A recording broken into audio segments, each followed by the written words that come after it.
Ace admits his feelings and they get interrupted. Oh my god, I'm in hell.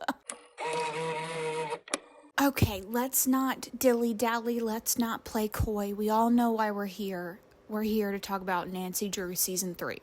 So let's just jump right into it. So we'll do a quick recap as we do of where all of the characters are. So, Nancy is out as a Hudson. She's waiting on an acceptance letter from college, and she is working to dissolve all of the Everett's assets and give all of the money back to the victims of Everett Hudson. She is living with her father, her two fathers, Carson and Ryan, and at the end of the last season and up until this episode, there has been mysterious knocking at their front door every night. George and Nick are not engaged, even though George proposed in the last episode. Nick is working on his youth center.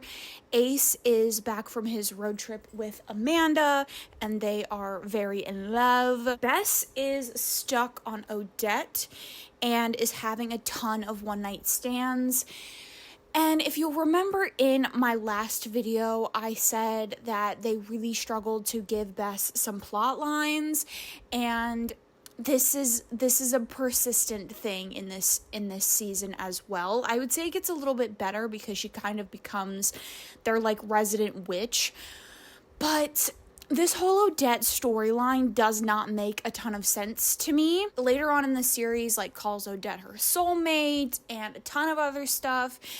And I just don't feel like we got the character work, the backstory there for that to make sense, like that heartstring, emotional thing to make sense. I don't feel like we saw a ton of scenes of them together or really understand why they're soulmates. And also a large part of Odette's storyline was that she was trying to return to her lost love, Mary, from the 1800s. So it doesn't really make a lot of sense.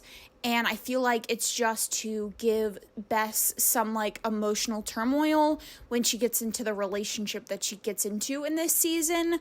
But Temperance, who showed up at the end of the last season, is a prevalent part of this season as well. She is the woman in white, old woman in white, who used Nancy's blood to like restore her youth.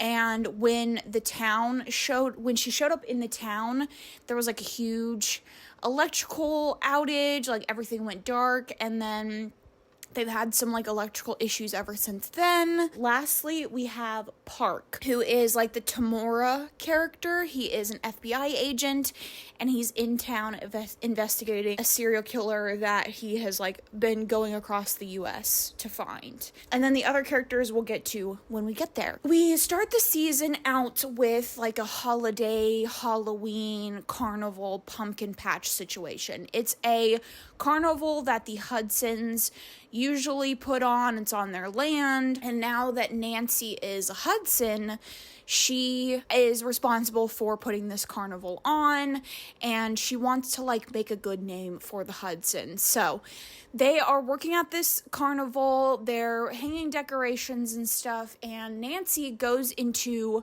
this corn maze and finds a dead body. Dead body has its chest cavity carved out. It looks like it was frozen, and the heart is missing. The body had no ID, no phone or wallet. Nancy remembers later on that he had sand, wood, and pine needles on his shoes, and he wasn't wearing the appropriate Maine and fall attire. So they assume that he's probably a tourist and that he was staying at a campground, and it must be like near a beach. Coroner confirms that his heart was missing, but the heart was frozen solid before it was ripped out. The gang finds a note written in red on the side of a building saying, "Got my eyes on another heart, catch me or I will kill again in 12 hours. They scout the locations that they assume the camper was at, and they end up finding his campsite in the middle of the woods.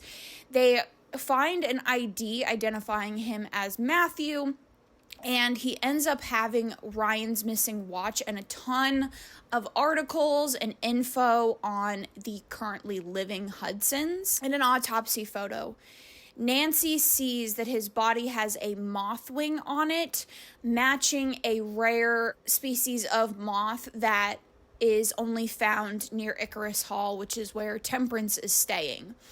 And they sort of assume that Temperance might be involved because the guy is investigating living Hudson. She's a Hudson. I don't know how anybody would know that she was a Hudson, given that she was born, you know, in the 1800s, and she hasn't like been walking around town with the Hudsons, like saying that she's a Hudson and all that, but whatever. Ryan and Nancy go to Icarus Hall and they see Temperance killing a spirit with a dagger, and the spirit is wearing like this cowboy hat, and it has like these weird, really long, like Freddy Krueger type claws. Temperance knew that the women in white were going to kill her, and so she casted a spell beforehand to save herself. She claims that she's just in Horseshoe Bay because she wants to come home, and she offers to work with the group to bring down the murderer.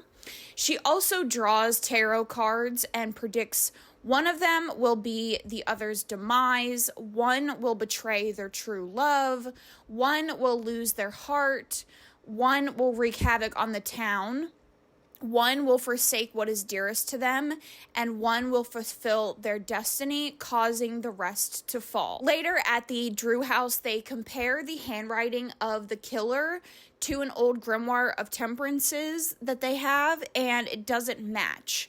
But Nancy recognizes that the killer's handwriting has like a weird curly K, recognizes it as similar handwriting to a group of college kids who came in with a cat earlier to the Claw. George had asked her to speak to the college kids to tell them they couldn't have the cat in the Claw, and they sort of like make some disgusting comments to Nancy, and they also mention that their cat goes everywhere they go. So Nancy tells the cops that the handwriting is similar, and they call the college kids in, but two of the college kids are there, but one of them is not. They claim he needs to be brought back from their university, but the group is currently fighting because the one that's missing lost their cat.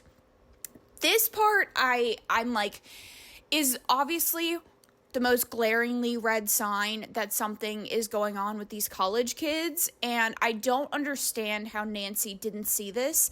If she remembers the handwriting that she saw for 2 seconds in a receipt at the Claw, I don't understand why she wouldn't remember the conversation about this cat, like, being very important, but she doesn't make the connection. During this time, Gil and Amanda's dad, Bertram, gets released from prison on good behavior, and Ace tries to become like his helper.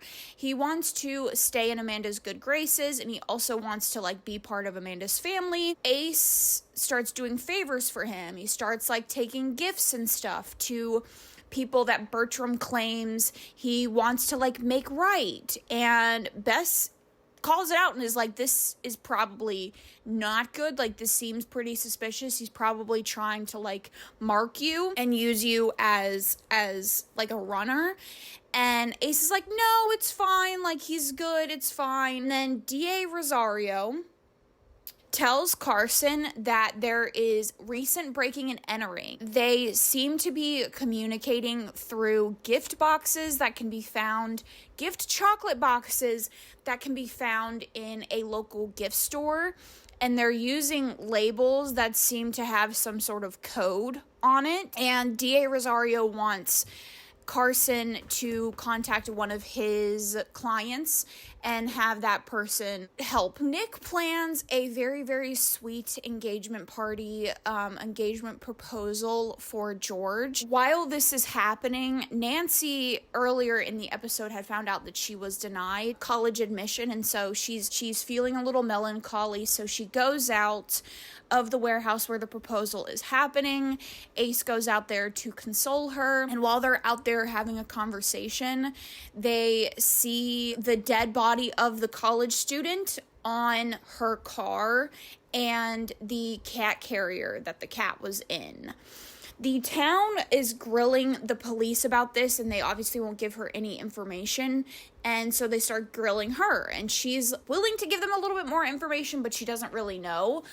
And later on, she finds out that they actually all elected her as the town police community liaison, so basically, like, she's the go-between person between the town and the police, and this sort of reminds her that, like, she loves Horseshoe Bay, and, like, this is the place that she belongs. And at the end of this episode, listen, if there's anything you need to know about me, anything, and I think a lot of people, anything to do with animals is a no-no. Anything bad to do with animals is a no-no. Like that's red flag number 1, right? That's like Psych 101, looking for someone that might be a criminal is animal cruelty. And like we're already getting that bad vibes from Temperance to begin with, but at the end of this episode, she takes the dead cat, the mascot, she rips the cat's heart out, and she goes over to like a map of Horseshoe Bay and squeezes all of the blood out of the heart, and the blood like is running down the streets of Horseshoe Bay, but it gets stopped, like blocked in this certain area. But like kill her. How are you? And the crazy thing is people, specifically Bess, notices this cat as a zombie later on in the series, and she doesn't even think about it. Like, there's other stuff that tips her off to Temperance being bad, but this is not, like, what does it.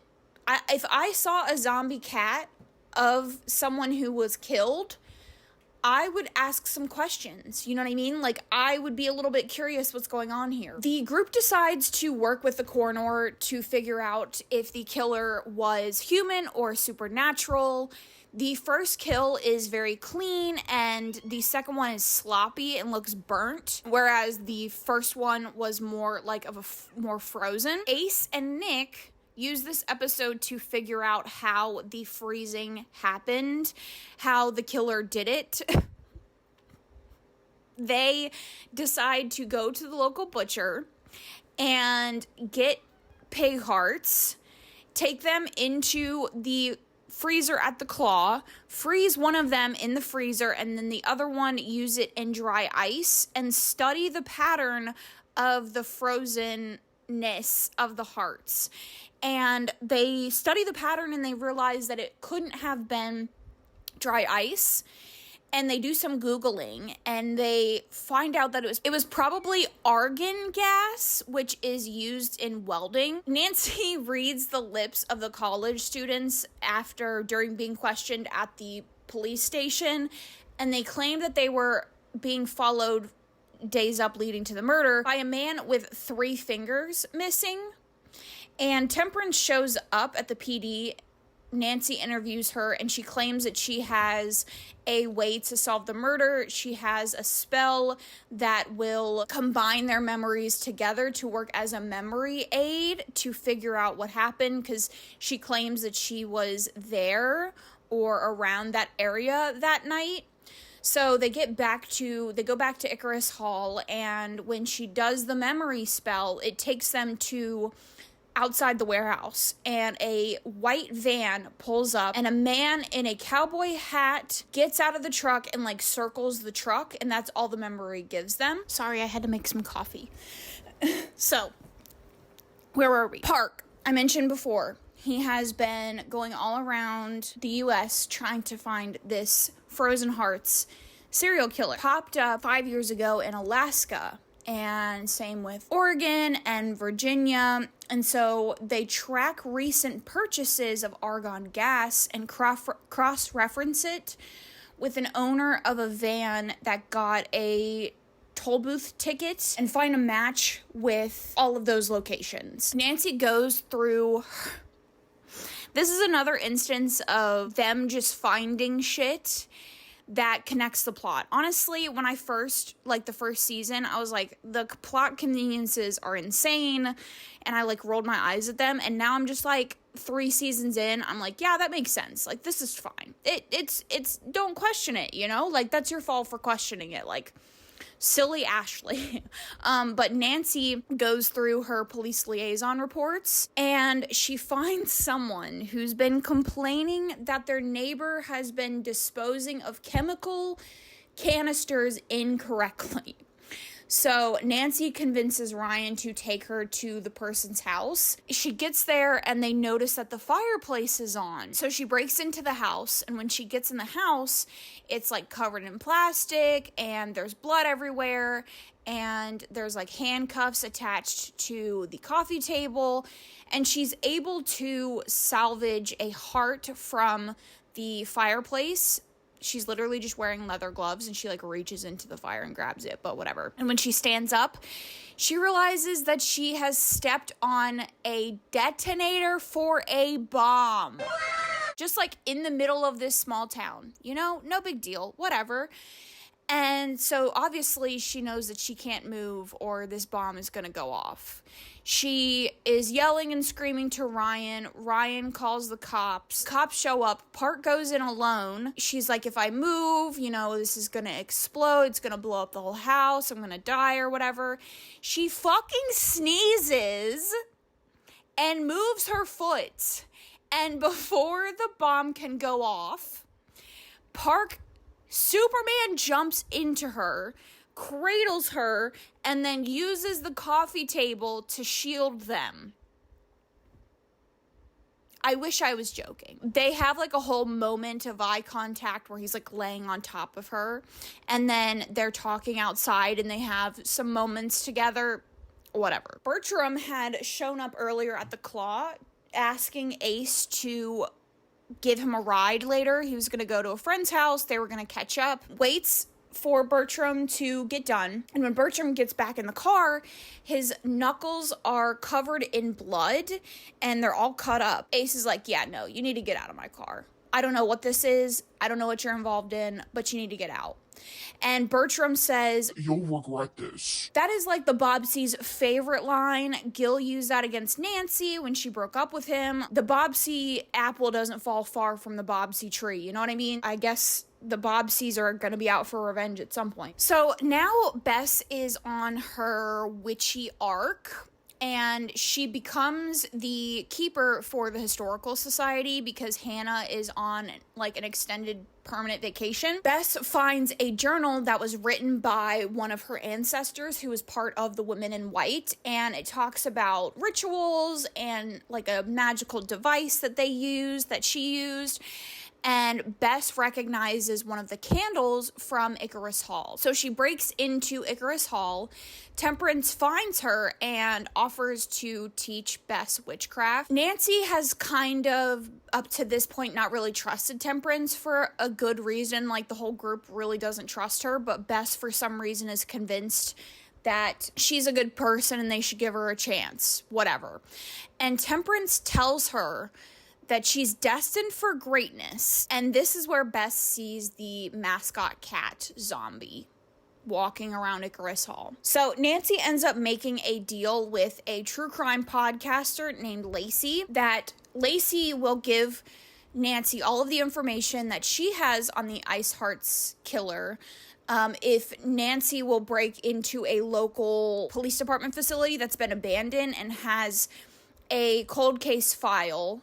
I guess it's not a cold case because it was solved, of a guy named Joe Kelsey in the 50s who allegedly was working at a factory and he killed some night watchmen and stole some stuff from the factory. They break in, they steal this box, and they're going to meet Lacey at Detective Con. Of course, Nancy can't leave well enough alone. She has this box, and she untapes the box.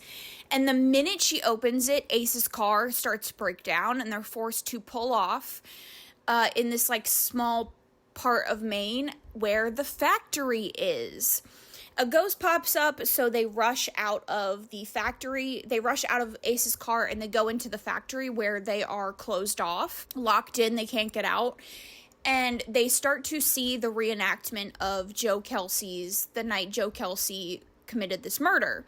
Joe Kelsey is speaking Yiddish. They don't really know what he's saying. Ace also speaks a little bit of Yiddish, so he can kind of translate a little bit. And the reenactment shows Joe Kelsey committing the crime, and the file and the police report seems to imply that Joe Kelsey actually committed it. He confessed to it, all of that. But a witness tried to basically say he didn't do it. I know he didn't do it. But for some reason, he wants everyone to believe that he did it. Contact Bess and they're like, okay, how do we get out? Bess tells them to burn all the evidence, and they decide that they're just going to use fake evidence to give to Lacey to lead her, hopefully, to believe that that's the evidence from the case. During the reenactment, Nancy notices that Joe Kelsey is left-handed. But the police report says the blunt force trauma happened to the right. So they're assuming that because Joe doesn't speak English, that his police report was falsified, his confession was falsified. There was no way for him to deny it to the police, but they don't really still understand why he would confess. But Ace takes a matchbook out of the stuff, but they get released, they get back in Ace's car runs, so they all head to Detective Con. While they're there, Ace starts getting really sick, and he starts seeing this spirit or this vision of a woman in a black veil in an all-black outfit, and he's getting very sick. And he decides that he wants to figure out the truth behind Joe Kelsey's murder, and so him and Bess try to live through what's happening to him to kind of figure out what happened with Joe. Meanwhile, Nancy is meeting with Lacey, the podcaster. Lacey pretty much very quickly finds out that this evidence is fake, but she decides to help Nancy with the Ice Heart killer anyways. Lacey tells Nancy that when she was doing podcast episodes on the Ice Heart killer, in one of the episodes she said that the killer stopped killing because they had too much pride, and she also claimed that the killer had lost 3 fingers. And someone claiming to be the killer called her and left a voicemail saying basically that she was so right.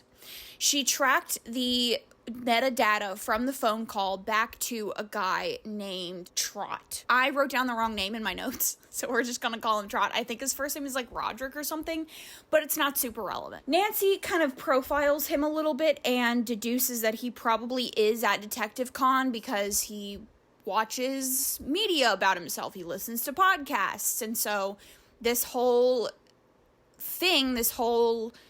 con is about serial killers and cold cases and stuff like that, so he's probably there. And they try to check in under his name, and he's already checked in.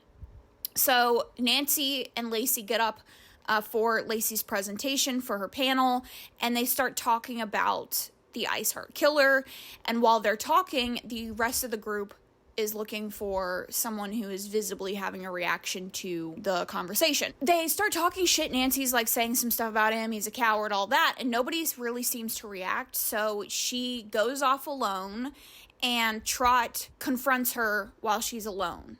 And he tells her, I'm part of something bigger you could never understand. And the police end up arresting him. At the end of the episode, Ace gives the box of matches to Lacey's grandmother. She is actually the woman that tried to clear Joe's name. They were in a romantic relationship at the time, and they were together that night. However, Lacey's grandmother is black and Joe was white, and so they knew that she would get in a lot more trouble than him. And so he kind of took the fall for the murder to cover the fact that they were in a relationship, to take the blame. And then they have a very sweet moment, and Joe is able to find peace. Nancy keeps having nightmares about this like weird bird looking things with flashbacks to Trot saying, I'm part of something bigger, and she keeps sleepwalking, and all the children at the youth center and a ton of people on social media also say they've been seeing this bird and doing the same thing. This episode 4, isn't super relevant.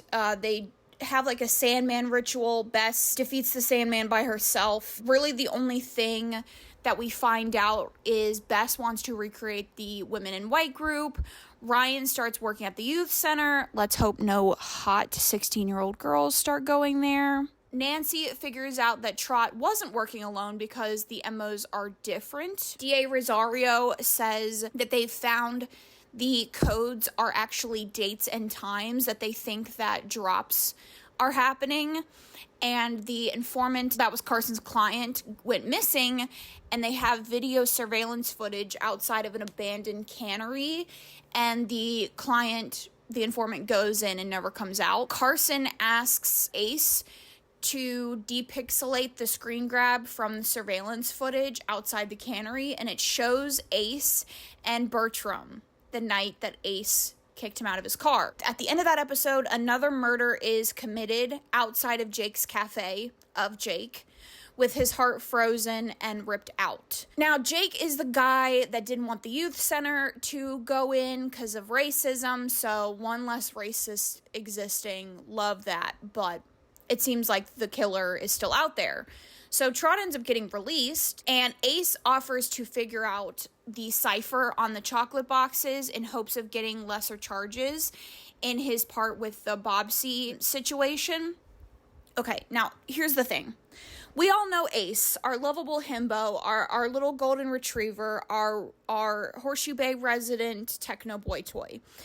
Why would you not assume that there are video surveillance footage around this town? You have used video surveillance footage yourself to figure out some of these cases. So why would you not assume that this caught you possibly being an accomplice to a crime? Like, I get that he didn't want to believe that Bertram was, like, doing stuff, but how is this shocking to you that the police come to you and they're like, yeah, we know you were involved somehow? Like, Nancy ends up asking Temperance for her help, and with the memory thing again, and so at the PD, they go into Trot's memories, and the other killer seems to be some sort of like supernatural entity. It's wearing a cowboy hat and has the really long claws. It's locked in a cage, and Child Trot tells them that he came across this underground cave with this entity locked in a cage when he was 10, and he became completely obsessed with it. He was never able to free it, and he couldn't replicate the killings of the thing. Trot has a stroke after they access his mind. Temperance kicks Nancy out and stays in Trot's mind, and Nancy doesn't know what Temperance did, but it's kind of assumed that she sort of caused this seizure or this stroke. Now, Nick and Tom work together to figure out what's going on with Ace because he's been kind of sketchy and not really like available to them. He's keeping secrets, and Ace shows up to the next drop location after he figured out the code on the chocolate box to take photos, and his dad shows up with the cops, and his dad confronts him. In this argument with his dad, Ace's mom finds out about Grant, and Ace's dad, Tom, kicks him out of the house. Hate that. Hate that, hate that, hate that. It's your secret child. It's your secret that you've been keeping from your wife. It's not his fault, and you're going to kick him out of the house. I hate that for Ace. Poor sweet baby Ace. Through Bess and Temperance working together, Bess finds out that Temperance doesn't actually have as much magical energy as she's been claiming, and that she's actually been using Bess. Temperance denies this and like completely deflects, and for some reason this doesn't, again, tip Bess off. Nancy follows Trot's paper route from the 90s to find the underground cage from the memory. Nancy and Ryan find the underground tunnel system with the cage in it. The bars aren't broken, so it appears someone has released it. There's fresh tracks and cloth covered in blood and this weird baby doll that starts whispering when they pick it up. Creature pops up and chases them through the tunnels, and then until they give the doll back. They assumed that once it was released, it wouldn't be coming back, but it clearly is. They're stuck in this tunnel system, and Nancy notices moths have been coming in and out of the tunnel system. So that must mean that there is another entrance. They follow the tunnels to a trap door that leads them to the Historical Society. And Nancy assumes that the entity was hardwired to kill a list of people since it didn't kill Ryan and Nancy. They decide to look through the Historical Society security footage to see if anyone went in and out using that door. During this episode, Amanda shows up because the police called her about her father wanting to question her, and so Ace and Amanda go on a date together. Ace explains to her the situation and asks for her help. She refuses to help. Obviously, that's her father. And when she goes to one of her father's hiding spots, Ace follows her and brings the cops and gets her father arrested. Amanda and Ace obviously break up because of this, because he lied to her, he followed her, all of that, instead of just trusting her. She does give a key to Bertram's storage box where he keeps a ton of stuff that he had hoarded over the years. Earlier in the episode, George had found this relic that could be used to get rid of Odette. And so they're like, oh, well, there was relics found on these people that Ace busted in the previous episode. Let's find out if that could be one of them, which is... There's so many people in the world. There's so many,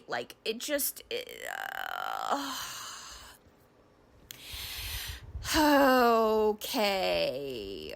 That night, they review the surveillance footage, and it shows Hannah, the night that Temperance came back and the blackout started happening. The footage shows Hannah taking the key to the monster's cage out of a box and disappearing through a trapdoor. The group has to get into the Bobbsey's storage locker before the police can take it all, so Carson orders a delay of the locker search, but it's only delayed 1 day.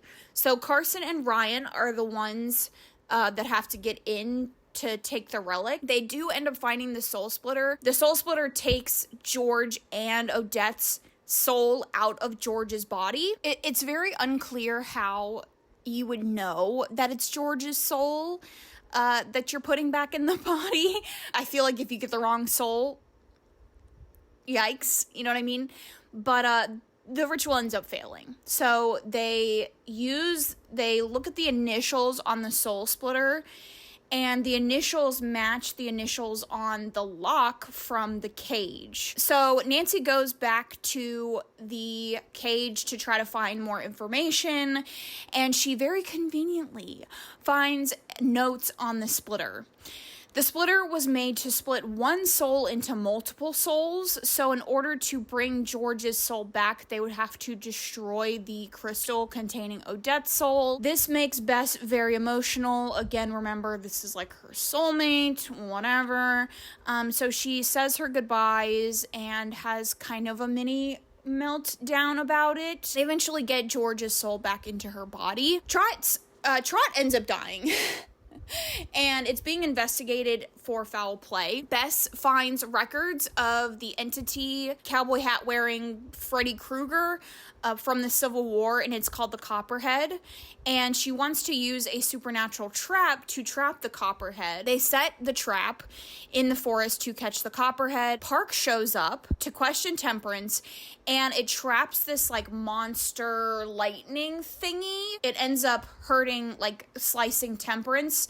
They run back to Icarus Hall with Temperance injured, and they find out that in order to kill the lightning monster, you have to feed it your worst memory. They try to find out what Temperance's worst memory is. It seems to be Charity, her daughter, dying during the Civil War, and the women in white, via Charity's husband, split her soul into 4 different soldiers so Temperance couldn't say goodbye. This memory doesn't stop the monster, so Temperance reveals that one of the women got her child taken away from her, and it's Charity's husband's mother, Cora, and Charity marries Cora's son. And in the memories, Charity has that doll that we saw outside of the cage. This still doesn't appease the lightning monster, and the last memory, Charity marrying Cora's son. And in the memory, she tells her daughter, Temperance tells Charity that she hopes she dies. And Temperance tells them pieces of Charity's soul were reincarnated, and the Copperhead is Charity's husband, Beckett. and he's killing anybody who has a piece of Charity's soul. Temperance uses her daughter's hair to regenerate herself after they can't fix the lightning monster's destruction, and she is now, looks like this. She was this, she's now this. I put Charity because, like, that's her daughter, but she looks like this now. Ace and Ryan start hearing knocks in the Historical Society when they're locked up, and the knocks correspond to dates and times in the footage, the security footage. Ace listens back to the audio footage, and every glitch says die over and over again. And lastly, in that episode is Temperance writing a letter to her daughter saying she planned the whole thing with the lightning monster to get Nancy to trust her, and Nancy's blood is the key to making them one in spirit and body so they can finish what they started. They suspect that Charity Hudson's soul is haunting the Historical Society. The audio glitches started the night that Temperance showed up, and there's also a bunch of other clues backing it up. It's not super relevant. And there also seems to be evidence of other spirits. Nancy and Park go into the tunnel to find something of Charity's that they can summon to talk to her spirit, and they find out that the cage was built from the inside, leading them to believe that Charity and Beckett, her husband, were actually working together, and that Beckett would be something of a radio to Charity's soul pieces. On an old radio in the Historical Society, Ace hears someone say, "Not Charity," and die, and they decide to leave the Historical Society for the time being after finding Charity's handkerchief in the wall. Nancy speculates that Charity's soul is actually passed down genetically. Bess goes through Temperance's things and finds the letters of her daughter to her daughter, but as she tries to take a picture, the photo blurs, and when she tries to leave with it, the letters burn up. So Bess plans to get close to Temperance to get evidence. And Ace welds the key back together and gets transported into another realm where he sees Hannah trying to knock at the Drew door. Nancy opens the door, doesn't see them, and calls it the Phantom Knocker. Remember the Phantom Knocker that she's had since the night that Temperance showed up. In this other realm, Hannah tells Ace that she was told as a historian that if she ever sees these mystical symbols that showed up the night that Temperance showed up, that she was to open the cage. The ritual Temperance was trying to complete with that cat's blood was blocked but is now unblocked. And at the youth center, there was a water and power employee trying to fix something out back, and he ended up getting killed. It looks like it was natural causes. There was like no internal trauma or anything. Temperance takes a weird medal from the scene. Ryan gets approached by a billionaire, Tyler Gills, trying to rebrand for a company with a bad reputation, and he says that he'll give a donation to the youth center if a huge donation to the youth center if they meet some stipulations, and one of the stipulations is that they have to put a pool in. Now Addie, who is a Tinder one-night stand that Bess has and also is working for Nick at the youth center, says that this is sacred ground to the native people and pushes back, doesn't want the pool put in. The piece of metal seems to match the ore that the billionaire is trying to get access to.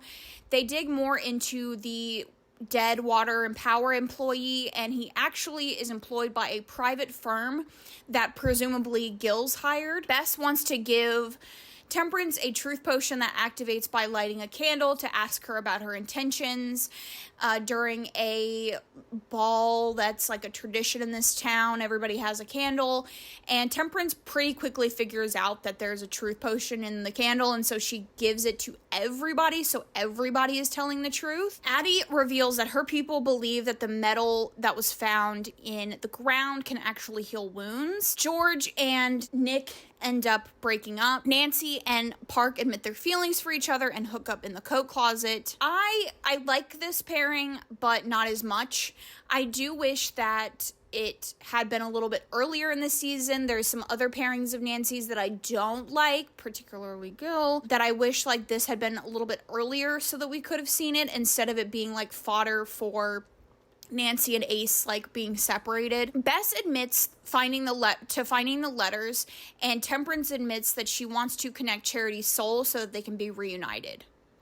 Using the truth candles, Ryan records Tyler Gills admitting to hiring Michael, the dead guy in the tent, but he didn't know that he was dead. He just knew that Michael's equipment started to get crazy readings, and Gil plans to use eminent domain to seize the youth center for a fraction of the price and dig up all of the ore. And he makes a joke about not paying taxes, which is just, billionaire things. Ace sees Nancy and Park dancing at the party, and he's able to tap Morse code onto Nancy's shoulder.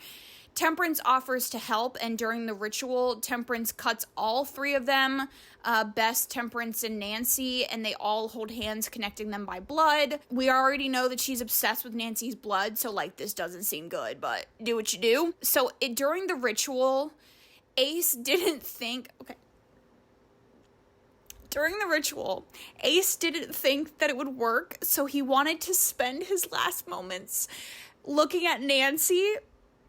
So when his spirit comes back, when he comes back to the real world from the liminal space, he's this close to Nancy. He's just staring at her.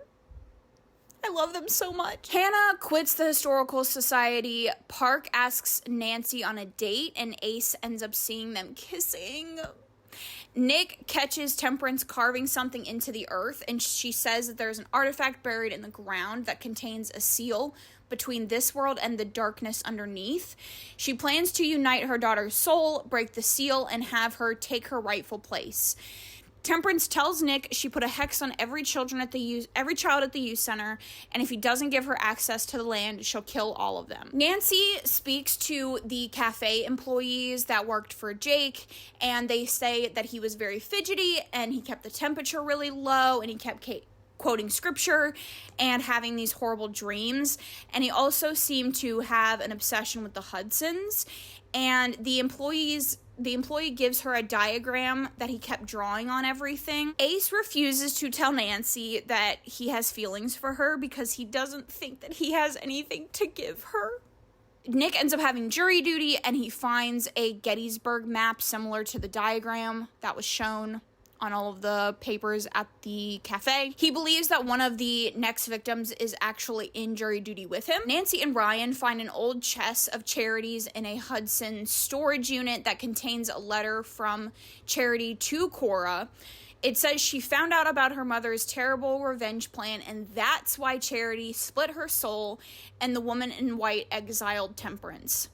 Nick figures out which jury member it is, and they decide to spread Charity's scent around the town to distract the Copperhead. The juror gets excused because he starts hallucinating, and they find the juror in a trance heading towards the Copperhead back at his house. Bess breaks the trance, and exactly a minute after the time of death of everybody else, the Copperhead disappears. Ace admits his feelings, and they get interrupted. Oh my god, I'm in hell. Ryan gets a call from an auctioneer that a private buyer has bid an insane amount of money for Charity's case that they found in the Hudson storage unit. So Ryan pulls the item from auction, but as he was walking out, the auctioneer hands him the sacrifice tarot card. Temperance uses powder to knock out the juror Lev and kidnap him. We flash back to the Friendwood orphanage where Myrtle Hudson is tormenting the children, telling them stories, and they ended up stealing something from her, and it's like the top head of her cane, and it has some sort of inscription on it, and as punishment, she makes them all disappear. Ace and Nancy are working together. I am screaming, crying, throwing up. This is the best part of the season. At this point, I was like, yep, this is the best season. This is the best season. Like, I love them so much. They're so freaking cute, and I just knew at this point that I could never rest. You know what I mean? Like, I was never gonna know happiness for this couple. It just wasn't gonna happen. And I was proved right. Bess catches Nick trying to meet Temperance, and she figures out that all of the children are hexed. The hex hears them talking about it and keeps getting worse and worse for the children. Lev wakes up chained up by Temperance, and at Icarus Hall, they find the head of the cane with an inscription on it. Nancy recalls seeing the head of the cane at the abandoned orphanage, the one that Mac grew up in, and they decide to visit it. They find carvings on the floor that match carvings at every location of the place that someone died. They take it to Darlene, who has a book. I'm just going to blow right past who Darlene is because I don't freaking know. They say the name like we're supposed to know, but I don't know.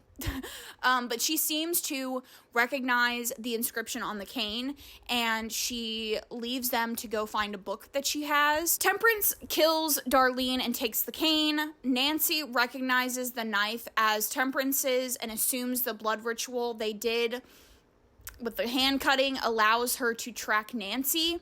They take Darlene's book, and Nancy translates the text, and it says that she's using a key she placed in Charity's soul to trigger a new Genesis. Nancy realizes that all of Temperance's victims leave that mark behind, and she connects that Temperance is leaving Lev in the same liminal space that Ace and Nancy were trapped in. They figure out which hex are on the children, and it can't be undone by anyone but the caster, but it can be transferred. Because Temperance needs Nancy alive, they transfer the hexes to Nancy. Nancy ends up breaking up with Park.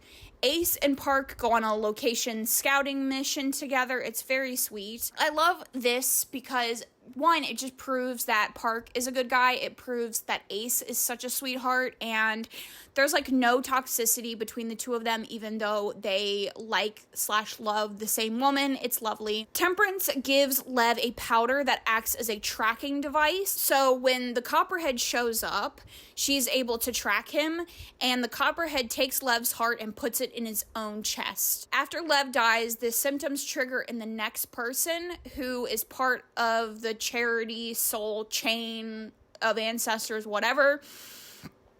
And can you guess who it is? It's my baby boy Ace. He catches no breaks. No breaks are to be had for Ace. It's so sad. All right, we're on the last episode. This is a good one, and it's also a little bit of a gotcha. So let's just get into the craziness. Temperance agrees to give them the soul splitter for Nancy's blood. During the blood transfer, they sedate Temperance and try to transfer Charity's soul into Temperance, thinking that the Copperhead will go after Temperance. They end up finding the Copperhead dead in the woods with the frozen hearts missing, and Ryan tracks down the Skinwalker hatchet that will hopefully be able to kill Temperance. They trigger a town evacuation, knowing that Temperance is about to do this massive spell, and they interrupt Temperance during the ritual before she can place the fourth soul, and Nancy kills her with the hatchet in like 2 minutes. It's the most anticlimactic thing ever. Ryan gets hit by shrapnel from the hatchet. He dies, and we skip forward a month. I was completely like mind blown at this point. I was like, what the fuck is happening? Ryan's car goes missing, and Park meets Nancy at the Claw to say that he's going back to Boston. Bess turns down a job at the Historical Society. George is going to law school, and Nick is going back to Florida indefinitely. Nancy feels guilty for taking the life of Temperance. Ace takes her on a tour of Horseshoe Bay to show her the beauty of all of the things that she saved. Nancy and Ace finally get together, and they do a whole going away party for Nick. Okay, this is it. Are we ready? Okay. Nancy and Ace go down to track the new owner of Ryan's car. And while they're driving, they get T-boned by a car. Ace gets thrown from the car and dies. Temperance shows up, and she is like, I implanted a spell in me, that if I die, it's going to trigger a series of events that this is going to happen in. So either you can choose to kill me, and this is what happens, Ryan dies, Ace dies, all of that, or you can save my life. So basically, this was all a dream. Breaking Dawn Part 2 core. But she tells her that if she kills her and they profess their love for each other, that he'll die if they act on their feelings.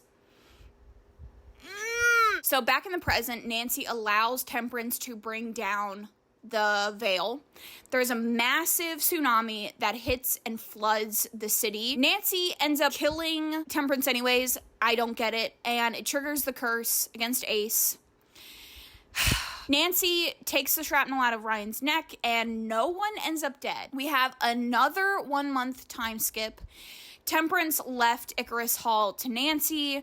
George decides to go to law school. Bess accepts the Historical Society keeper position. Nick isn't leaving for Florida. Ace quit the Claw and got a job at the morgue and tells her he isn't lacking anymore. They're about to kiss and glass shatters in Ace's apartment and she yells that they're just friends and runs off. Nancy opens her own investigation business out of Icarus Hall. She finds the tarot cards and remembers Temperance's tarot reading, which makes me think that the demise storyline was like completely made up by her. Nancy rips up the tarot card and immediately gets a call from someone using a voice changer saying they have a case for her and to come to the Horseshoe Bay Cemetery at 10 p.m. She shows up and finds a broken headstones and every single coffin in the cemetery has been dug up. And that's season 3. It's only 13 episodes. The episodes are 45 minutes. But I think this is the best season, especially after the messiness of season 2, where it was just like all over the place. There was no central plot. I loved this. I'm a romance girly at heart. So once we started getting like the Ace and Nancy tension, obviously I love Ace. I love their dynamic. It's very cute.